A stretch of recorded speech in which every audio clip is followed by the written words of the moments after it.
Let me show you how to do the first configuration on the Xiaomi Watch 5. So once you turn on the watch, after a couple of seconds you should be able to see this "Let's Go" text. So we're just going to tap on this arrow over here in order to proceed. Now in here we should be able to choose the language that you want to use during the configuration. So I'm going to choose English United States. Then over here we have the information that we need to download the MyFitness app in order to then add the device. And you can also swipe up in order to scan the QR code instead. So of course you can use that. You can, for example, open the Play Store or the App Store and you can get the MyFitness app, install it, and then once you install it, you of course want to open it.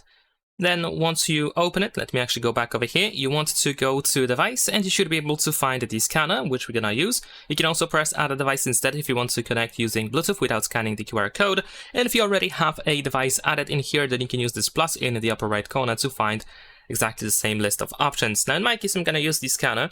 Let's swipe up over here to get the QR code.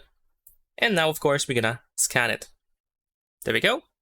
And now just wait for the pairing. You want to make sure that the code is exactly the same on both the watch and the phone.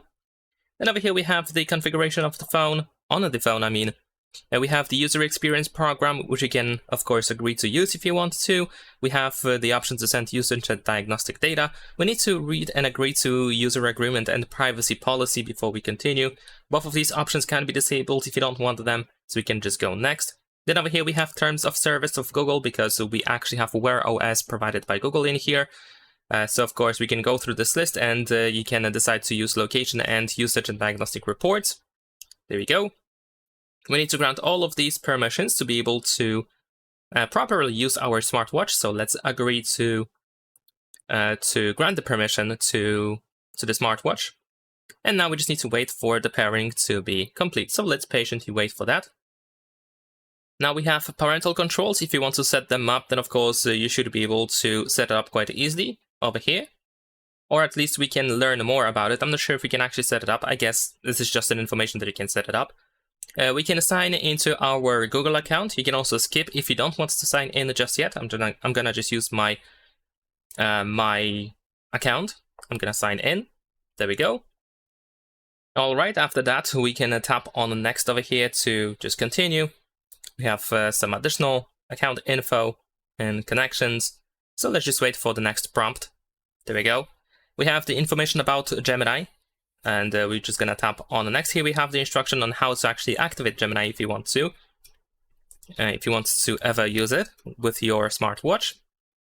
There is also an option to set up Hey Google, which allows you to activate Gemini with your voice by just saying Hey Google out loud. If you want to set it up, just tap on I agree. If not, then you can tap on a no thanks. I'm gonna actually skip because I don't use this feature. We can set up a PIN code or a pattern for our smartwatch. So if you want to protect your smartwatch with either of these passwords, then of course you can easily do so. In my case, I'm gonna skip. I don't need a password for myself right now. We can also choose apps that we want to use on our watch. So for example, here I have YouTube Music and Google Messages. I'm gonna actually install them. There are also some top picks, but you don't have to agree to use them. You can just completely skip this for now as well. I'm just gonna continue. We have notifications at a glance, so we can check our phone notifications on our watch. Of course, I'm gonna allow. I want to see these notifications, and let's allow the access. There we go, and we are finishing up. There we go. We have the information that we have paired. We can tap to continue. Let's see if we actually can do this. There we go, we are set successfully. Should be able to tap anywhere again in order to continue. There we go. We are starting. Here we can tap on a done on our phone. The data should be synced. We have some additional options and settings that we can go through if you want to. We have the instruction on how to use the smartwatch. So if you need instructions, then of course be sure to check them out. So you can just tap on start if you want to learn how to use it. For example, here we have the instruction to press the crown to see the list of apps. There we go. We can of course scroll through this list. We can choose the layout as well, and so on and so forth. So we can also double tap the crown in order to view recent apps. There we go. We have the system update even going on here. And that's pretty much it. You should be able to, of course, follow all of these instructions to finalize this, and you should be able to start using your Xiaomi Watch 5. Leave a like and subscribe.